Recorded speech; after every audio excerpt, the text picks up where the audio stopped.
इस दास ने 17 फरवरी 1988 में परमात्मा की शरण मिली थी और उस दिन के बाद 6 वर्ष 1994 तक दास ने जेई की पद पर सर्विस की। काम करते, अपनी ड्यूटी करते करते भी हम भक्ति करते हैं। हमारा रूल यही है, काम भी करो भगवान ना भूलो, बुराई छोड़ दो।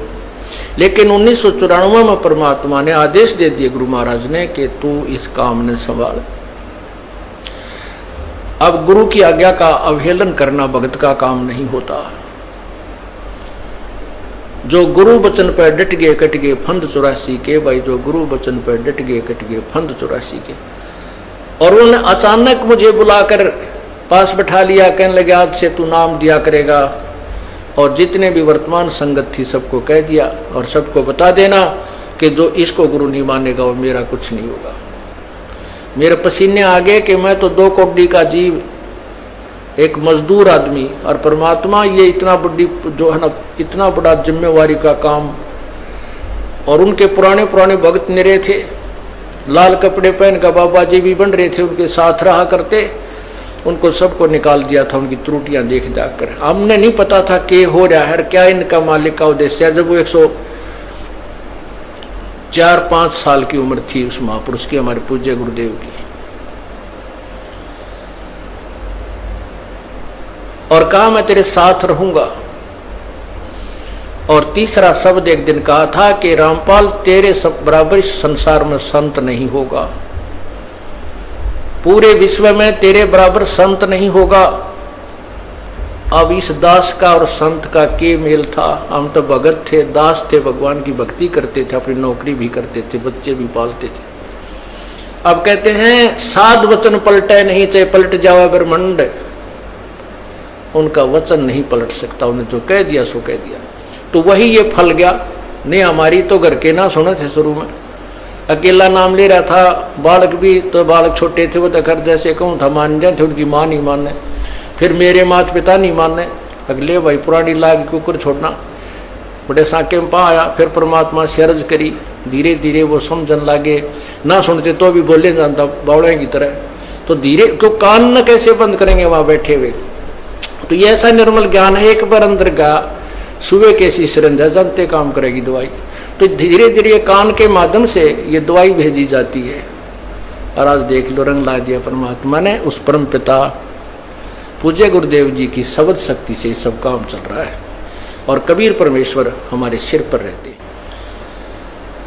तो परमात्मा उस दिन के बाद सन 1995 में इतने 21 साल के बाद इतने पाठ हम घर घर पाठ किया करते थे। 3 दिन पाठ करते थे और एक दिन पहले जाना पड़ता था।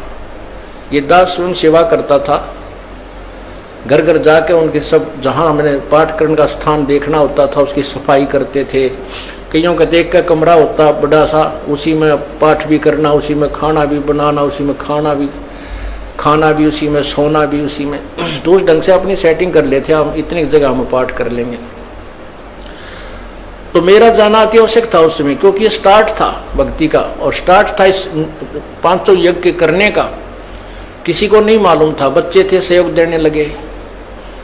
और धीरे धीरे फिर वो क्या हुआ कि इतने पाठ हो गए कि मुझे नौकरी, पहले तो क्या करता था, शुक्रवार को पाठ प्रारंभ किया। शुक्र शनि ड्यूटी करके सामने चले जाते बृहस्पतिवार को, शुक्रवार को रात में तैयारी करते, शुक्रवार को शनिवार को अब पाठ प्रारंभ करके अपनी नौकरी पर चला जाता।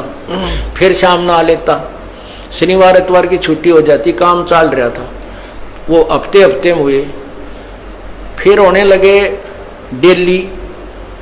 अब अफसर भी दुखी और मैं भी दुखी।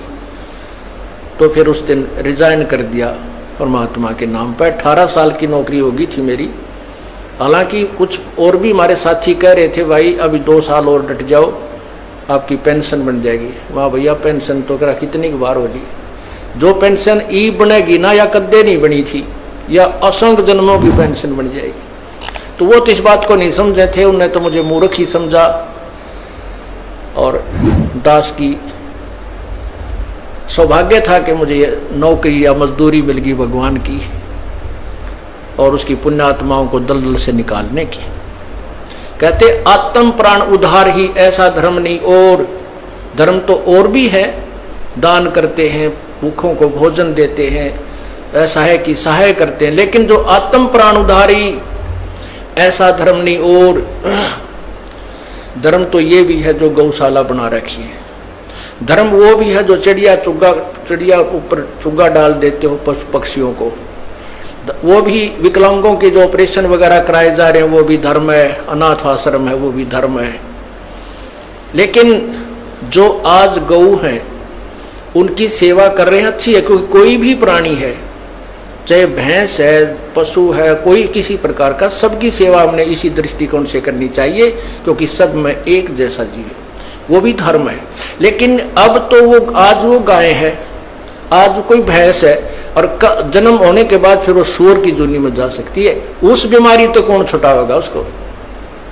तो ये ज्ञान, ये भक्ति, ये आत्मा इस जीव को उद्धार करेगी। वो फिर 84 लाख योनियों में नहीं जाएगा, या तो मनुष्य शरीर होगा, नहीं सतलोक चला जाएगा। तो कहते हैं आत्म प्राण उद्धारी ऐसा धर्म नहीं। और तो इस दास को ये आत्म प्राण यानी जीव आत्मा के उद्धार की मजदूरी मिल गई, और सहर्ष शुक्र मनाता हूं प्रभु, आपने कैसे दया करी 2 कौड़ी के जीव पर। और ऐसे निर्मल भगवान की महिमा, ओए होए होए, जिसके नाम लेते हैं रूंग रूंग खड़े हो जाते हैं।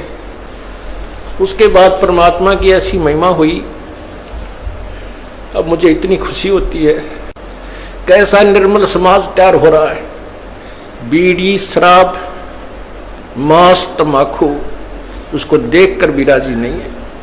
अब ये पुण्यात्मा दोनों हाथों दान करते हैं, और हम पहले लूटन पर लगे रहा करते थे, पाप बढ़ाते थे, ये माया साथ नहीं जानी थी कि इतना नरक इकट्ठा कर रहे थे। और परमात्मा क्या कहते हैं, सतगुरु के सजदा करूं कर्म छुटाए कोटि, और जो ऐसे सतगुरु की निंदा करें फिर जम तोड़ेंगे होठ। अब जो लोग बिना देखे सोचे समझे और भक्तों की संतों की बुराई करते हैं, अब क्या बताते हैं कि सतगुरु के सजदा करो जिसने कर्म छुटाए कोट, करोड़ों पाप कर्मों से हटाकर और पुण्य कर्मों पर लगा दिया। कितने पाप कर्म बचा दिए हमारे। और जैसे ऐसे सतगुरु की जो निंदा करते हैं, कहते हैं उनके जम तोड़ेंगे होठ, यम के दूत उनके ऐसे लठ मारेंगे, चाहे कितने लागो, मुंह पे होठा पे। होठ इसलिए कहा कि इस पर ज्यादा दर्द होया करे, सोई भी बड्डी आया करे। तो कहते हैं वो जम तोड़ेंगे होठ जो बकवाद किया करते थे, संतों की निंदा करते थे। नित्यानंद जी महाराज ने यहां तक कहा है, भाई तू ना मानता ना, ठीक है अपना और काम कर ले, और कुछ कह सुन ले, पर संत की निंदा मत करिए, ये तेरे लिए बहुत जबरदस्त पाप बन जाएगा। लेकिन जो इस मार्ग से परिचित नहीं है, वो नादान बच्चे आगे में हाथ दे देते, बिजली के तार को छू लेते, और ज्ञान होता सत्संग से, और सत्संग में ये काल नहीं आने देता। तो उस दिन के बाद परमात्मा की ऐसी रजा हुई कि बाग लाग गया भगवान का। और यही प्रार्थना करता रहा, परमात्मा तेरे बच्चे तुझे समझे पहचाने, दास को ये नौकरी दी है, इसमें सफल भी आप ही करोगे। इन लोगों ने तो आपको भी नहीं बख्शा था, जब जिसमें आप यहां आए थे काशी में 120 वर्ष रहकर गए, सारा जीवन आपके पीछे पड़े रहे। उन दुष्ट आत्मा स्वार्थियों ने अपने स्वार्थ के लिए जनता को सत्य ज्ञान नहीं समझने दिया, और परमात्मा को बहुत यातनाएं दी गई। अब उनकी जो यातनाओं उनके साथ जो हुए संघर्ष को देखकर इस दास का दिल डटा हुआ है कि हमारे साथ तो अभी कुछ भी ना हुआ है। जो उस परमात्मा के साथ कितना तेल के कढ़ाई में डाल दिए, कितना काट काट के घेर दिए, कितना कुएं में डाल के ऊपर तो डले ठोक दिए, फिर भी डोके न पाए। वो तो समर्थ थे, और जनता कुछ नहीं बिगाड़ सकी और ना ही उनको समझ सकी। समझना चाहिए था, कुछ लोग समझे भी थे, लेकिन बाद में फिर वो ठीक ढंग से ना लगे तो भगवान ने उनको स्वयं ही रिजेक्ट कर दिया था। परमात्मा क्या बताया करते थे, कैसा ऑथेंटिक उदाहरण दिया करते थे। अपने आत्माओं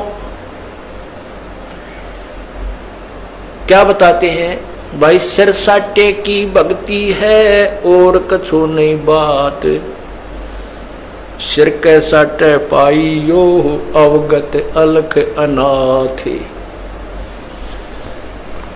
अब शीश कैसे देना है, शीश ये नहीं भाई काट के सिर चढ़ा दे भगवान के चरणों में, ऐसे नहीं। जैसे आपको परसों के सत्संग में सुना था कि गुरुदेव को समर्पण कर दिया जाए।